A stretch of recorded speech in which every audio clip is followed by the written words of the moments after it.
Welcome, everyone, to another episode of the Blind Spot podcast. I guess this is our number 20th, and I'm super honored and happy today, and I'm sure Evan is too, to welcome Yuria Celidwen here to talk to us.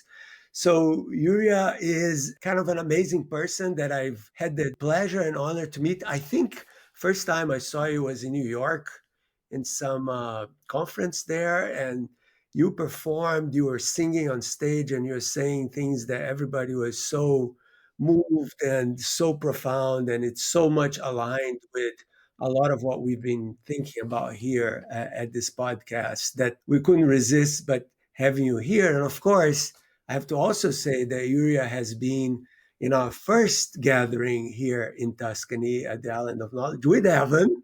So you guys are old friends. That's right. And it was the first, and it was really truly amazing. And I think we all have very, very strong memories and attachments really from that first experience that we had here together. So Yuria is she comes from the highlands of Chiapas in Mexico, as far as I know, and she comes from a long lineage of healers and mystics. So she has tremendous, profound roots in indigenous knowledge and wisdom. And she has established these bridges between this ancient wisdom and more modern positive psychology and well-being ideas. So I see you as this amazing bridge between this ancient knowledge that we need to all learn and the way we're living in the world today. And as far as I remember, you remain a visiting scholar at the University of California at Berkeley, right? And extremely important, Yuria also, let me see if I can show, published this book called Flourishing Kin. And we are going to talk about it a lot today. So Yuria, welcome to the show. يتلال Marcelo, يتلال Evan, badkilal Ants, وكل أوليك يونتل بعد هون أكبر يونتت على الأشياء. Thank you so very much. It's exciting to be with these lovely siblings. I have very warm feelings for you and the work that you've done and the little bit of pieces that we've woven together in this tapestry of encouragement and inspirational work and meaningful, purposeful work for benefit of the earth. So I'm really happy to be here. Thank you. Yeah, it's wonderful to have you here. It's really, really special. Thank you. Thank you so much. So you're in New York right now, right, Yuria? And because you also work with the United Nations? Yes, and thank you for then allowing me then to use that opportunity to just remind our audience that anything that I say here is, of course, not related to my professional capacity with the organization, but just my personal opinions as a scholar. I'm a research scientist with the University of California, Berkeley. I've been affiliated with the university for a few years already, trying precisely to bring ways to bridge indigenous sciences, also bringing awareness of what indigenous sciences entail, and then how we can create these pathways of collaboration with Western science. Of course, it's a very ambitious task that has carried tons of struggles and troubles, really even explaining these different epistemologies. And because, of course, they come with different ways of being, right? These different voices. So it's extremely hard to even touch upon like ontologies and how to then make sense of them and bring them into conversations. But that's what we are doing right now, right? Yeah, that's what we are doing right now. that's a good lead in to something I thought maybe we might start with, which is the term you just used of indigenous science, or indigenous sciences really in the plural. I think for our listeners, it would be really helpful for you to say what you mean when you use that, because some people will not have heard the term. Some people might have heard it, but don't really have a good understanding of what it means. And they're going to hear the word science and they're immediately going to understand that in a more familiar, Western, for lack of a better term, understanding. So could you tell us, when you say indigenous sciences, how we should understand that? Yeah. This is a great opportunity, and also I want to highlight how important it is that we have a humanist like you, Evan, a philosopher, and we have a very strong hard science physicist in with Marcelo, right? And then I come with this different perspective, but that as well can contribute and converse with these different views. Because we have our very grounded perspectives, I think it is important to cultivate a common understanding, a common vocabulary of what we mean by that. What may be more familiar with the audience, yes, is that the way that we understand knowledge right now is under the scientific method, right? A method that has had its roots from the origins of Greek understanding of knowledge, no logos and Sophia, but it's been developed stronger and even more during the Middle Ages, during the Enlightenment era, in which these very specific ways of understanding phenomena, right, and studying like each phenomenon and how they behave, and then create theses or hypotheses, right, and then test these different ways to prove that a phenomenon behaves in a certain way in different scenarios, and then from there create a larger sort of attempted universal understanding of that one phenomenon, and then can be used for whatever ways that benefit humankind. That we must understand that while we see these measures of a phenomenon, right, or this thesis or hypothesis upon a phenomenon based on metrics, right, and replicable tests, that is still a narrative, right, that has been put to test and then has been either proved correct or not, right? But it is still a narrative, right? Like it is, okay, we are understanding that this specific phenomenon works this way, and we predict these other scenarios, and then it happens. Indigenous sciences, if we understand science as a narrative, that has elements that then are tested and then put in practice, indigenous sciences are also based on narratives. However, as we see with this very extreme brief explanation of Western science that attempts to create a universal understanding of a phenomenon, indigenous sciences are so centered into creating as well narratives, but that are more peculiar, like that are more unique to aspects that are not universal, but that happen within a specific system, right? So it's not, we never can say that that we study one single phenomenon. There is no such thing, or it's incredibly difficult to assume that we can understand one single thing if we don't take in account all the surrounding environment that influence this phenomenon, right? So and that are in constant confluence, influencing this phenomenon. So we understand, or we study systems, right? Like all of these different aspects of influencing that go back and forth as well, right?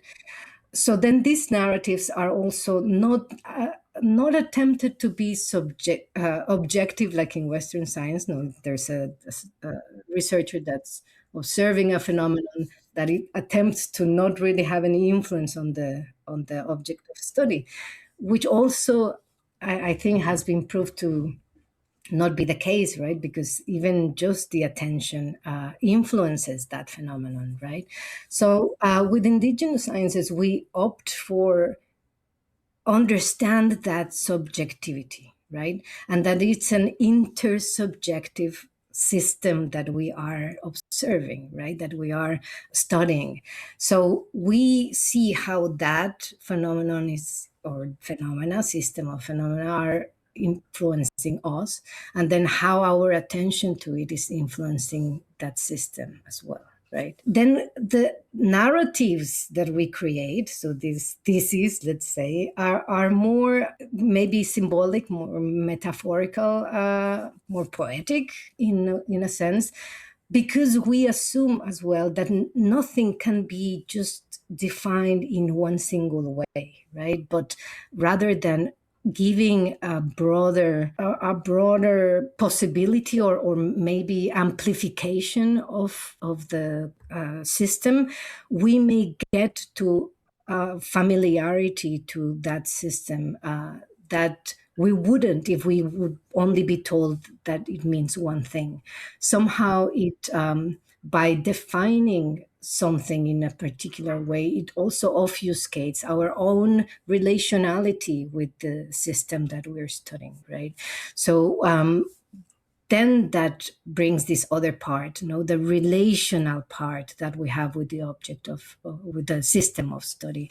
So we are already interacting with this system, right? It's not, we are never just apart from it, or like in this other Western system, but rather we are all becoming part of it, and those relationships are what make us and what make that system unique in the moment in we are interacting. That would then make sense that every time that we bring these kinds of observations, it would invite the one that's receiving to also have their own experience of it, like retesting in a sense, and to develop their own relationality with this system, right? So it's never this universal story about, or universal narrative about one thing, but it's an intersubjective, symbolic, relational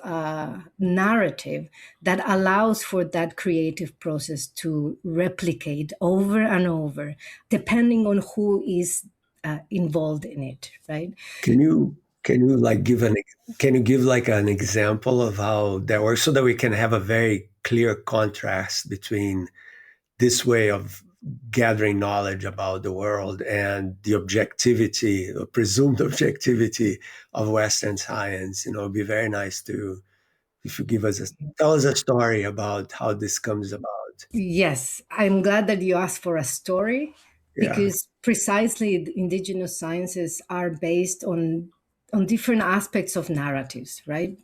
It could be storytelling, like oral narratives that are transmitted through generations, or with one another, also developing that relationship, but also performative narratives, like rituals, right, that we create over and over. And those rituals could also be collective, like ceremonial aspects that then a whole community brings together or comes together with this narrative. Let me bring one of my most dear ones and narratives that I also share and bring to life every year. But this is one of the origin stories for the Mesoamerican tradition, the Leyenda de los Soles, it's called, and it is how human beings came to life.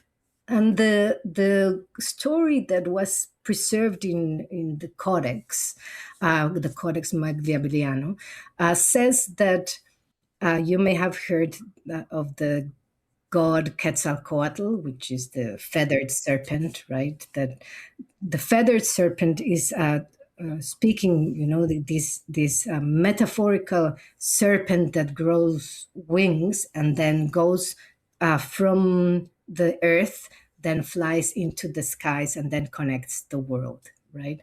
So he represents that idea of spiritual development, from the baselines, from the more creative material that is the earth, and then into the abstract possibilities, that reaching the skies, and then bringing these different dimensions together. And in this story, he is conversing with other different deities about how the world needs another being to roam the earth that can worship the divine realm. And in this tradition, there have been previous eras, very similar, like in the Western tradition, like how Herodotus talks also of the different eras that humankind went through. So in this tradition, so all the different previous eras have been destroyed because humankind have not learned how to be reverential and how to see the earth as sacred, right? So they have been, one after another, have been destroyed because of their own hubris, right? Because of their own arrogance, right? Their arrogance towards the world, assuming that there's no deity or there's no divinity and that their own divine exists in themselves, right? Sort of confusing, really, like the surrounding divinity and being part of that divinity. So he's told that he needs to go to the land of the dead, where the god Mictlantecutli lives, and retrieve the bones of previous eras, which would be the seeds for the next human species. So he goes, and because, of course, the Lord of the Dead is a trickster. No, he's like the kind that will make you bet upon your life, right? And then keep those treasures together. He tries to trick him, and he said, sure, I'll give you all these bones, but first you have to do these certain different tests. And one of the tests was to blow upon the sacred conch that creates the sound of the universe, like the vibrating sound upon which the universe moves or flows. And when he touches or carries the conch, he realizes that the conch has no holes, right? So it's not possible to play it. So Quetzalcoatl thinks, what should I do? Oh, I should call to my sibling bees. So the sibling beings came and they start realizing and said, like, okay, yeah, we could help to make the conch vibrate, but you would need other help because we cannot do this alone because still there are no holes. Okay, so what do we do? And they start conversing. Okay, let's invite our sibling worms. So the worms come in and say, like, okay, yeah, we could make the holes. And so they start munching and munching and munching on the conch until they create the little holes, right? And then at that moment, the bees come in and start buzzing. And imagine the sound of this sacred conch of the Lord of the Dead resounding in the whole of the underground, and the whole universe starts like, right, wake up. So the god of the death, he completely got into a trance, like because of the sound, right? And at that moment, Quetzalcoatl said, like, this is the time, let's go. So he takes all the sacred bones, he takes them in his pocket and he leaves. And then at the moment that the sound stopped, the god of the dead realizes that he had been stolen. He goes after Quetzalcoatl and puts traps for him to fall. He does fall, he dies. But because he has other siblings around of the earth, he rebirths after 3 days. You may sound this familiar, right? Like the dying, the rebirth. But here the important part is like all these different beings of the earth, insects and birds, and that are involved in the helping. So he finally takes the bones to the mother goddess that puts them in her cauldron of life, which is, of course, her sacred womb, and then mixed with the blood of the different gods, she then starts grinding and grinding and grinding and grinding until she makes a paste. Then they make the form of the different beings that are going to be. But then again, there's no nourishment, right? They need to have some nourishment. So then again, they call, who knows what these beings may eat? Oh, the red ant knows, because she goes all into the rainforest and she may find something. She's always carrying food.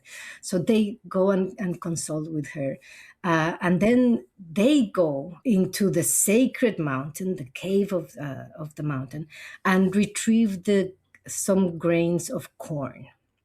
Then the corn is mashed, the paste is put on the lips of the figurines, and the figurines come to life, right?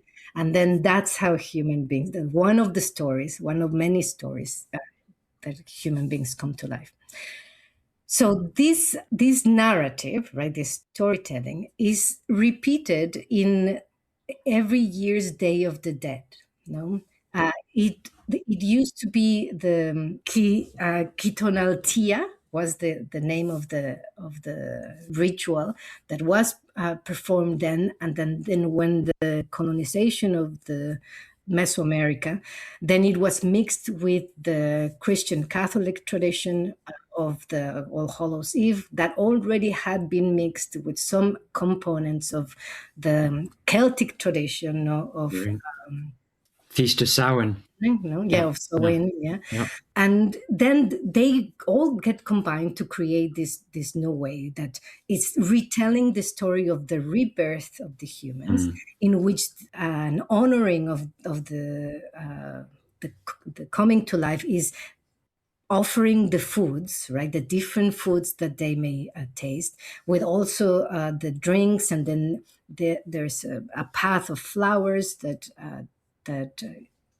guides the souls back into the feast, and then these other different ceremonies and rituals that are around it that involve music. They involve there's a humming, the sound involves light, incense, etc. All these different elements, but in a way, it's the recreation of this one narrative. But each family, because everybody's involved in creating this feast, each family recreates it in their own way, right? So it's a collective, but also individual meaning that we create and that we bring to the festive, and it's also a larger collective ceremonial time, right? Because it's entire towns come to cemeteries to clean the tombs and bring the offerings there and create also sounds and music. And so even though it happens in the whole of Mesoamerica, each place has its unique flavor, let's say, of the story. And then, of course, what helps the participants to these different performative and storytelling and ceremonial narratives is that they start bringing that into their own sense of identity, right? So at the same time, they are getting their cultural identity, they are getting their family, community identity, and then they are developing their own, right? And what then they are bringing to the feast, to the table, and what they are learning, not only from the stories long gone, but the stories that then have been told and changed in some way, with time. So the whole ritual is ancient, but it's at the same time is extremely contemporary, right? And there's something beautiful about the way the gods are not all powerful. The gods ask for help of other living creatures like the bees and the worms. And it's almost like a co-creation. It's a co-creation of the world in which there is no obvious separation between the gods out there, far away. No, they're all together doing this. And I think it reflects very clearly a completely different relationship between this culture of Mesoamerica and its relation to nature and to the world. and its dependence on other animals for us to exist. Imagine that, Yeah. and this very other way of thinking, more monotheistic way of thinking, where there is a clear separation between the gods are all the way up there, or the God is all the way up there, the world is here, is objectified. It's something that belongs to us. We can do with it what we want. Yeah. And there is this sense of ownership as opposed to belonging, which is something that I Very really want to utilitarian, right? It's like say that again. these systems of knowing become utilitarian and transactional rather Right. than, collective and reciprocal, right? So Yeah. yeah. And one thing that you've been saying, and that we have to talk about this here because I think it's a very beautiful concept that I'm actually using myself now in my writing, which is this notion that you developed, which I think is very powerful, which is what we can call the ethics of belonging. And I think this creation story that you're telling is already an expression of this ethics of belonging. There is a clear, but if you could explain to people a little bit why this is so fundamental, not in in the past, but it's essential right now in the present, in our collective future. That's another word I want to talk about. This is collective well-being. But let's start with the ethics of belonging because they're all connected. Yeah, oh goodness. Yes. So this ethics of belonging was a sort of quest, I guess, no, that I started, I don't know, maybe for the last 20 years, just trying to make sense of what is the code of morality or the code of conduct that each being has and develops in a collective way, so that we can ensure that every part has the possibility of bringing their creativity into this system, right? So as you see in the story, as you very well noticed, every being has its part, right?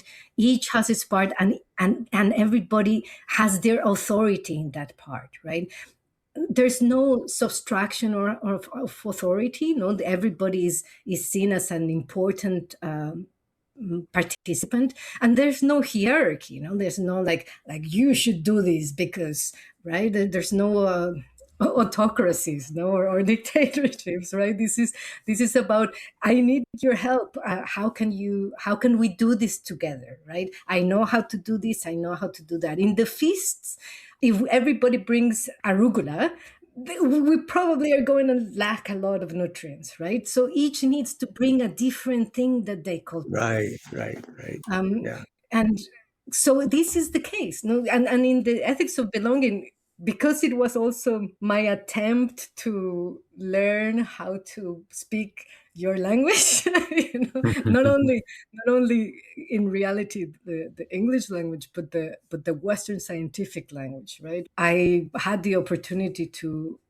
pursue an advanced degree when I moved to the US, but I always had wanted to be a scholar, right? I really wanted to investigate more about how we learn and how do we develop these ideas of self, and like what is that even existent, and like what is this community, and because of the knowledge that I have grown up with had been mostly set aside as only stories, let's say, without their scientific value.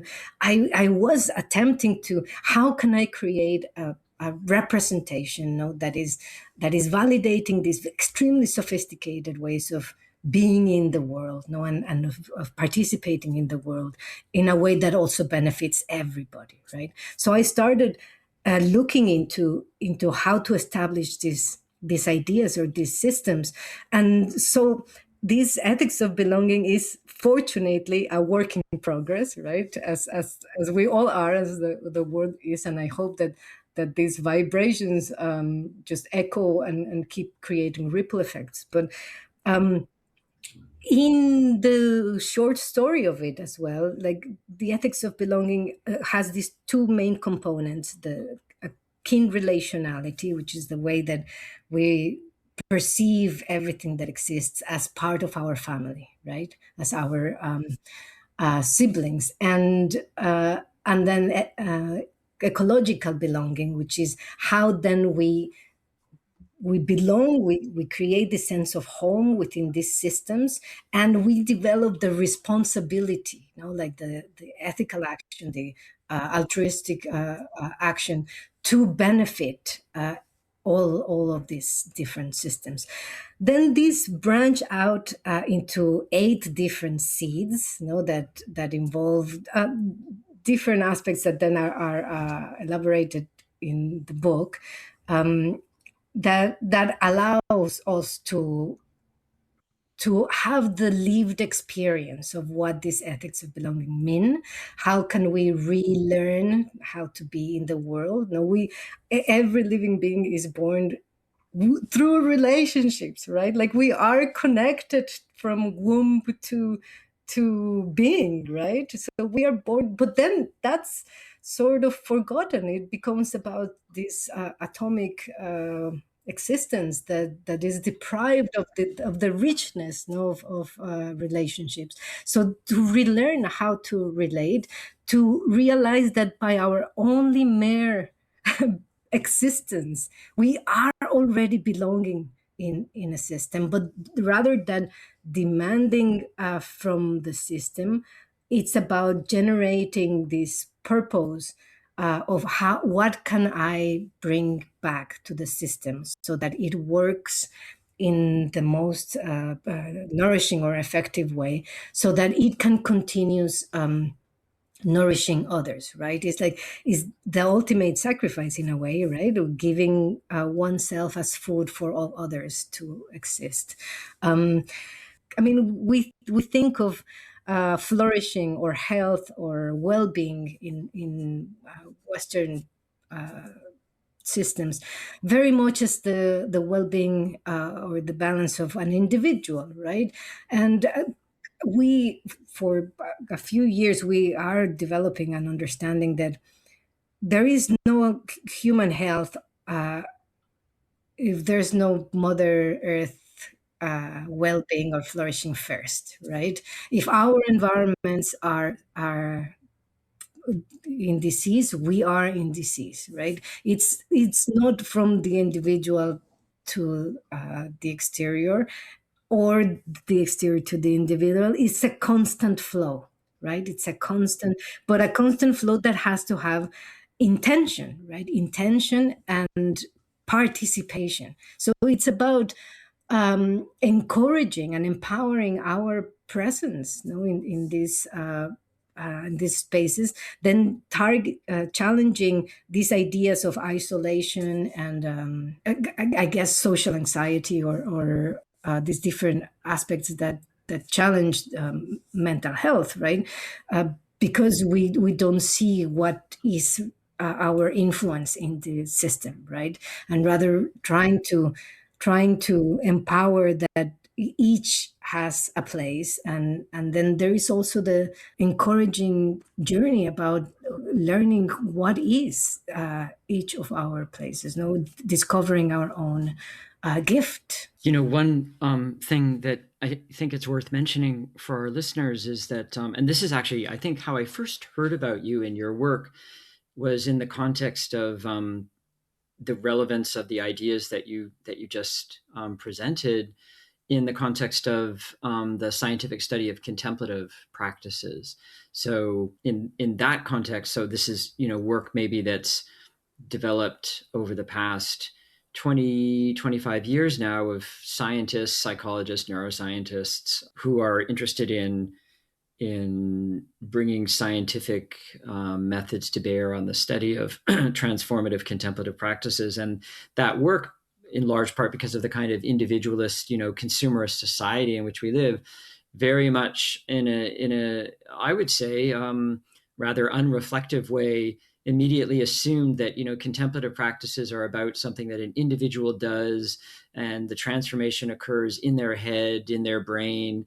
And your work, entered into that conversation in a way to really emphasize the relationality and the sociality and the ethics that underpins these kinds of transformative practices, which is precisely this, ethics of belonging. So I think, if you could say something just about your how you came into that particular conversation, and some of your interventions and intersections with that. I think listeners would be really interested in hearing that angle, if you will.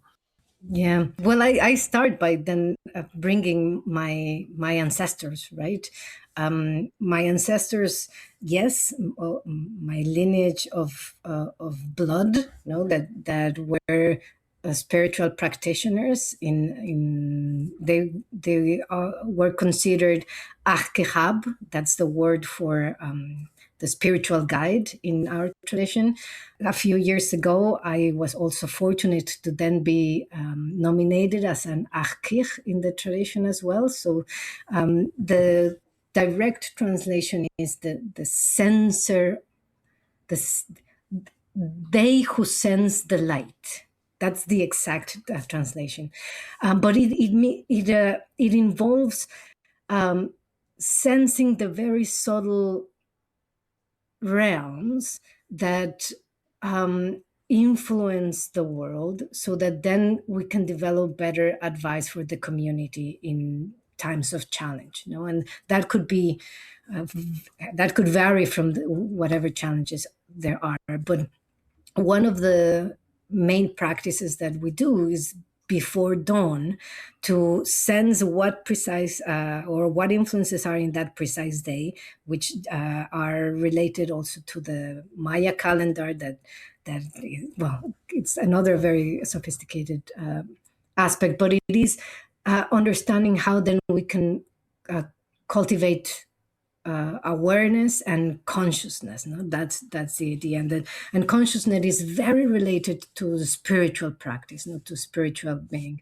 So then, having been born and raised in those lineages, then the one huge element is to then as well recognize our ancestors of Earth, right? That all our environment is also our ancestor and dictate how we behave, and that guide how we should act in our community, right? And then all practices are also related to these different elements, and how we can make these environments much healthier, right? So that this constant communication, interaction that we have, this relationship, can help both flourish, right?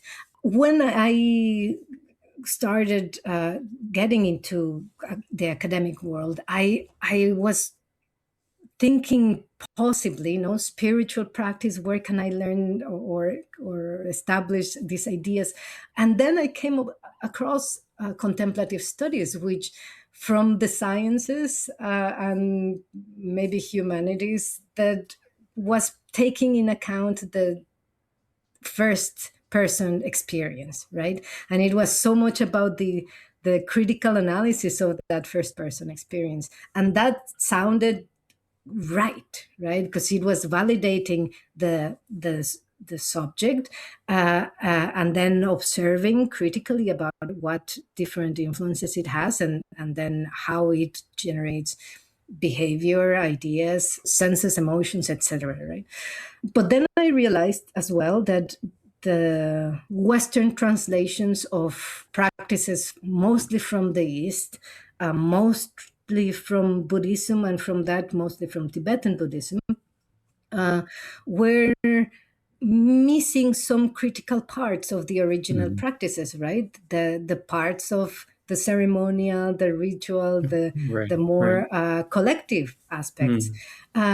And then I also realized that there was absolutely no representation of indigenous traditions of the world, and for me, like coming from a Maya tradition and Nahua tradition that's so heavily influenced by these different sciences, the indigenous sciences, that felt like almost like an offense, right? And then it becomes like a quest, to start, okay, how I see this missing. but I see the value of this field, right? Like the very important value. So how can I help nourish this environment that I want also to sort of be part of? I didn't really feel I was belonging, really, because my what I was bringing was not quite there, and the way I was expressing was also not quite there, and there were all these different obstacles, but I insisted and persisted, and I fell and then got bruised and got back again, and continued to eventually be able to bring these ideas of relationality and collective well-being, of planetary flourishing, right, that are heavily, of course, influenced by indigenous traditions, and then almost convince Western scientists to then work with these kinds of knowledge, right, to develop the traditions. And that's the kind of work that I've been doing in Berkeley. I'm also profoundly grateful that now, even in the contemplative world, that used to be so much about, better sleep and better concentration and better self-regulation, etc., and all this better self. That discourse has started to change and into bringing nature. Right. Nowadays everybody's nature-based contemplative practices, and everybody talks about ancestors, and all of which is good. And I want to really emphasize how much all of this has been influenced, inspired by indigenous traditions, something that is usually not mentioned, right? Like Yes, in these current practices, right? So I do want to emphasize that it came from that, right? It came so much of this kind of work. But in the end, it's about how we advance, how we make better, not for everybody, right? To a point, somebody asked me in a meeting not so long ago, okay, so let's say that everybody gets this, what you're trying to bring of indigenous sciences and the ethics of belonging. What would that look like? And I said, at that point, it's not anymore about indigenous anything, right? Yes, it's about recognizing that indigenous peoples in the world have been marginalized and suffer extreme conditions that lower the life expectancy to level even 20 years less in some areas of the world. And what is the push of extractive colonial commodifying practices that take away our tangible and intangible heritage, all of those important aspects. But it's also about how we become aware of the essential, the critical, the vital aspect of our relationships, right? And of our caring for the relationships that we have beyond this narrow view of only humans, right? And that is not anymore about human groups, in whatever way that we see them, no, ethnic, economic, social, etc. But it's beyond that, right? It's moving towards our larger environmental well-being. And of course, if I had it my way, I would push it towards the cosmos, right, Marcelo? Like we know about that. This is about a much larger reality, right? That influence that the destruction of life in our planet will impact, of course, the surroundings, right? So it's that kind of sort of awareness, like trying to push people's possibility for I guess, this intuitive and then this familiarity with what's at stake. Yeah, this is beautiful because a lot of what I've been thinking about and talking to Evan and a bunch of other people here, in the Island of Knowledge is how these narratives that come from such different ways of knowing the world are converging. If you look at science, our modern cosmological scientific narrative, it's all about the cosmos begets the self. We are the stars, and then the planets, and then life, and then this complete interconnectivity between life, like our ancestor, our first ancestor of everything, trees, people, is a bacterium, right? I mean, that's just beautiful because it brings together precisely this coexistence, co-sharing, co-belonging, and because we know this, a new kind of ethics, which is precisely where you're coming from with this. In a sense, you already, the indigenous, knowledge and wisdom knew this, but the way Western science evolved made us all forget this. And now I think we are waking up, and voices like yours are kind of like, sort of almost like a bell in somebody's ears, like, wake up, and this is something that people have been saying way before. And it's just a matter of opening your hearts and your minds to this way of being in the world. And I think that's pretty much what you're trying to do. And honestly, do you feel I feel optimistic. I don't know about you two. I would love to hear about you, but I feel like more people are paying attention, and it may not be as fast as we would like, but I do feel like more people are paying attention, are beginning to change because of it. Marcelo, you say waking up, and I question, like, are we? Like, are I we? hope so. Just seeing how the situation is right now, and I would I'm not sure about the optimism. I feel that we need to be very grounded in the seriousness of what we are talking about, without without falling into the bliss states of the beauty of the cosmos, and we are all made of stars and such, or the oneness idea that I push away strongly, because that makes it very easy to forget the very real struggles that many beings in the world are suffering because of the predatory extractive practices that rule right now in the world, and that we see what we are living today. The terrible circumstances that have been pushed upon the entire planet, because of these ideas of ravenous powers, right? So I feel that we need to be very grounded and to see how tremendously serious it is this time, that truly life is at stake, right? So that we don't create false expectations. And also I feel that one important part of the spiritual practice is to not be chased or bondaged by the outcome, right?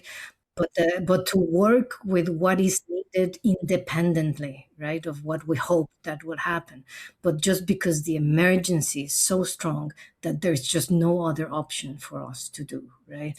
I know it's yes, I believe that this new media that we have may allow for these ideas to propagate strongly, but these ideas need to stop being ideas, and they should really translate into action. And part of what we want to do, and that's also what I tried a little in the book, is like, what does this look like in practice, right?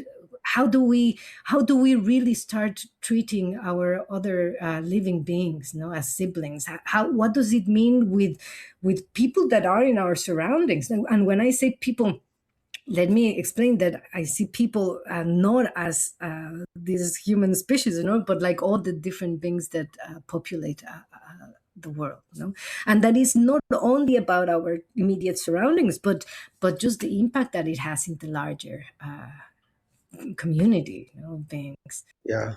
Yeah, and it's true. I mean, there is huge amounts of tragic happenings right now in the world. I mean, it's very hard to even think about being optimistic given what's going on. I mean, this year started pretty badly, in my opinion. But optimism is not like a blindfold; is really a trigger, and it's contagious, and it is I think, a driver for change. I think a lot of what's missing, in my opinion, is that you said it's not about ideas, it's about really changing in the heart as well. The sense of belonging is not just a concept.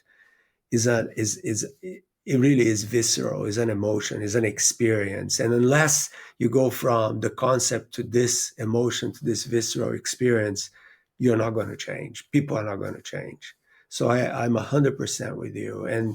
And of course, the difficult part is, okay, so how do we do that, right? And I think we all, in our own ways, are trying to do that, right? We're trying to propagate the message, inspire, and I think we gotta call our sibling worms and sibling bees and sibling ants and everybody. Yeah, and listen Absolutely. to the frequency of the universe, right? Mm-hmm. Absolutely. There is this.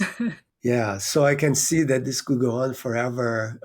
We have a we need another here. week in We the do. oratorio. That's right. No, That's right. yes, no, exactly. Well, there will be 100%, and then those ideas have to get out into the world, which is what this podcast is about. In a sense, it's like a big, speaker that we're trying to kind of like focus things and bring people back and some other people and just put it out into the world, and hopefully we'll make a little bit of action. This is action. This is acting. Yeah, that's right. That's right. So thank you so much. Yes, thank you, Yuria, so much. It's wonderful. I feel like it was not even beginning to scratch. I know it's not even beginning to scratch the surface, but at least it's just a little drop, of what it's great for all the listeners out there to hear these things from you, though. It's wonderful. Yes, thank you so much. I'm really grateful for your invitation, and much love to all of you, and from here to all that listens, and from there and beyond. Yeah, that's beautiful. Yeah. Thank you. And we'll bring you back. May I finish with that little haiku that I sent you recently, with which the year started, as you know, with this chaos, and at that moment, the only thing I could utter was that tiny haiku that goes, "Ravenous powers wound our world, blazing instead, I love you much more." Exactly. That's beautiful. Thank you, Yuria. Thank you. Yeah, thank you. We'll see you very, very soon. On our sister. My siblings. Bye. Bye. Thank you. Bye.